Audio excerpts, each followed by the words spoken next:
Nah, Moms, apakah bayi prematur bisa sama tumbuh kembangnya dengan bayi normal? Temukan jawabannya di video ini ya.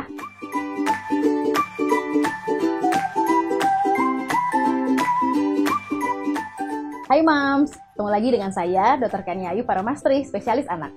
Kali ini kita akan membahas tentang seputar masalah kesehatan anak. Jangan lupa pencet subscribe dan tombol loncengnya ya.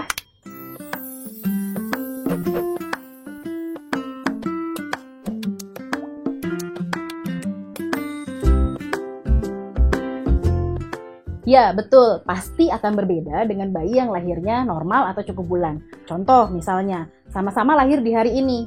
Yang satu bayi A lahirnya cukup bulan. Yang satu bayi B ternyata lahirnya di usia kandungan 8 bulan. Nanti pada saat dia usia 4 bulan, sama-sama usia kronologis aktualnya adalah 4 bulan, si bayi A yang lahirnya cukup bulan, benar-benar berusia 4 bulan dengan semua kemampuan dan tumbuh kembang seperti anak usia 4 bulan. Sedangkan si bayi B yang lahirnya 8 bulan, otomatis dia punya utang 1 bulan nih. Jadi perkembangannya dia, pertumbuhannya dia itu setara dengan anak usia 3 bulan. Jadi ada perbedaan 1 bulan di sini.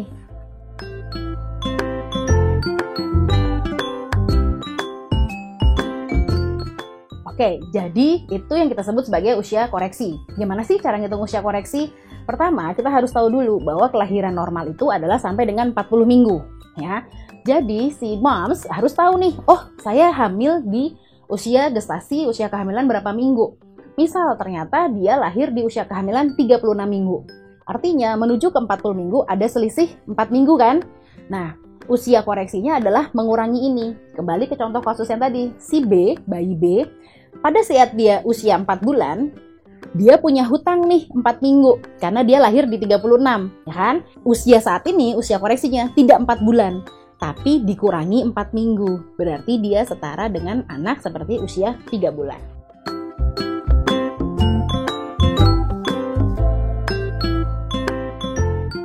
Oke, jadi pertama, bayi yang dilahirkan kurang bulan tetap bisa bertumbuh dan berkembang secara normal, tapi mengikuti usia koreksinya, yaitu mengurangi masa prematurnya.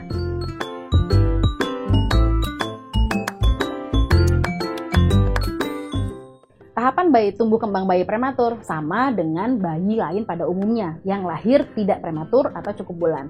Tapi sekali lagi jangan lupa, karena dia prematur atau kurang bulan, maka kemampuan tumbuh dan kembangnya akan mundur, dikoreksi mengikuti dengan masa kelahirannya dia.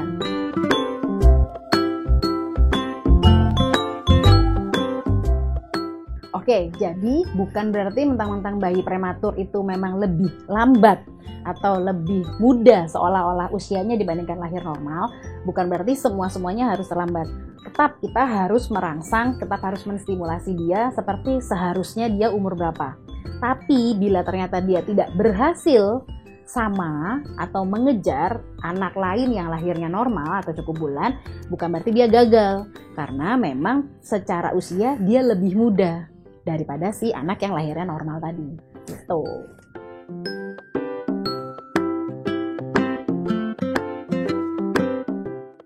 Oke, jadi gangguan tumbuh kembang yang mungkin bisa terjadi pada bayi yang lahirnya prematur itu benar-benar ditentukan masa gestasi atau usia kehamilan berapakah dia dilahirkan.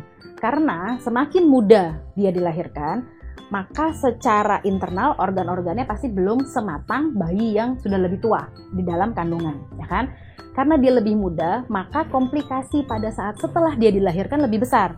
Misal, paru-parunya belum matang sehingga resiko dia jadi kekurangan oksigen yang ternyata menyebabkan kerusakan otak itu menjadi lebih besar. Atau misalnya karena dia bayinya lebih kecil, berat badannya lebih kecil, dia lebih mudah kedinginan, hipotermi sehingga menyebabkan bayi itu mudah kejang atau sesak, itu bisa terjadi. Atau karena dia lahir dengan berat badan yang lebih kecil menyebabkan si bayi mudah mengalami kekurangan kadar gula atau hipoglikemi, menyebabkan otak menjadi resiko kejang, ada kerusakan di otak. Maka komplikasi yang bisa terjadi dari beberapa kemungkinan kejadian karena dia lahir prematur, itulah yang akan menentukan prognosis ke depannya apakah anak ini, bayi lahir prematur ini bisa catch up atau bisa sama dengan bayi yang lahirnya normal. Jadi kalau pertanyaannya, gangguan perkembangan apa yang bisa terjadi? Kalau lahirnya baik-baik saja, selama pasca kelahiran juga baik-baik saja, tidak ada komplikasi berarti, harusnya tidak ada. Tapi bila ada sesuatu kejadian setelah dilahirkan sampai dengan beberapa hari, beberapa minggu atau beberapa bulan setelahnya, maka hal tersebutlah yang menyebabkan si anak bisa mempunyai risiko mengalami keterlambatan perkembangan.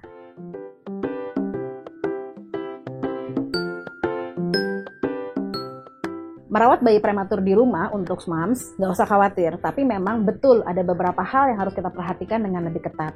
Seperti satu, karena dia prematur, berat badan lahir bayinya biasanya lebih rendah, maka dia rentan mengalami hipotermi. Maka moms harus memastikan si anak berada dalam suhu kondisi yang optimal, yaitu antara 36,5 sampai dengan 37,5 derajat Celcius. Bagaimana caranya? Terbaik adalah skin to skin contact. Moms di rumah bisa menggunakan Kangaroo Mother Care.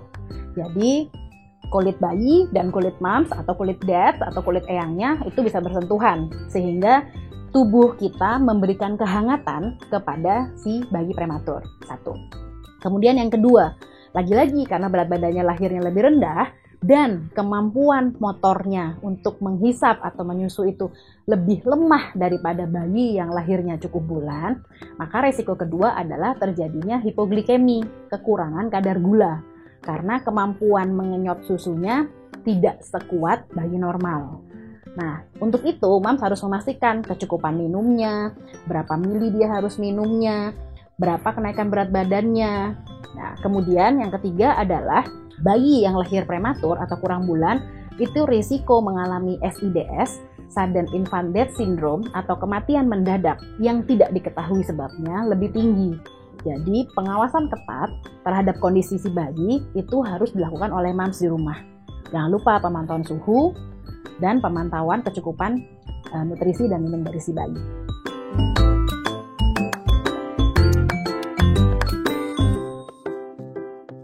Nah, untuk moms di rumah yang punya bayi anak prematur, tentu kita pasti harus catch up nih. Sebelum dia mencapai usia 2 tahun, tumbuh kembangnya harus kita kejar setara atau minimal menyusul mendekati bayi lahir normal. Ingat, sampai 2 tahun ya. Nah, apa yang mesti kita lakukan di rumah untuk merangsang? Satu, pastikan benar-benar kecukupan nutrisinya dia. Berapa sih dia harus minum dalam sehari? Berapa sih kenaikan berat badan yang harus ditempuh si bayi kita ini per bulannya? Dan terakhir, stimulasi. Tetap rangsang bayi prematur kita seperti merawat bayi lahir dengan cukup bulan. Tetap ajak bicara, ajak bernyanyi, ngobrol, kita masas, pijat bayi, kita elus-elus, dan perangsangan stimulasi lain seperti layaknya kita merawat bayi normal biasa. Sehingga harapannya dia bisa meng-catch up dan mengejar ketertinggalan sehingga sama dengan bayi lahir normal lainnya. Nah, moms, udah lihat kan videonya? Kalau suka, jangan lupa pencet like, komen, dan di-share ya ke moms yang lain.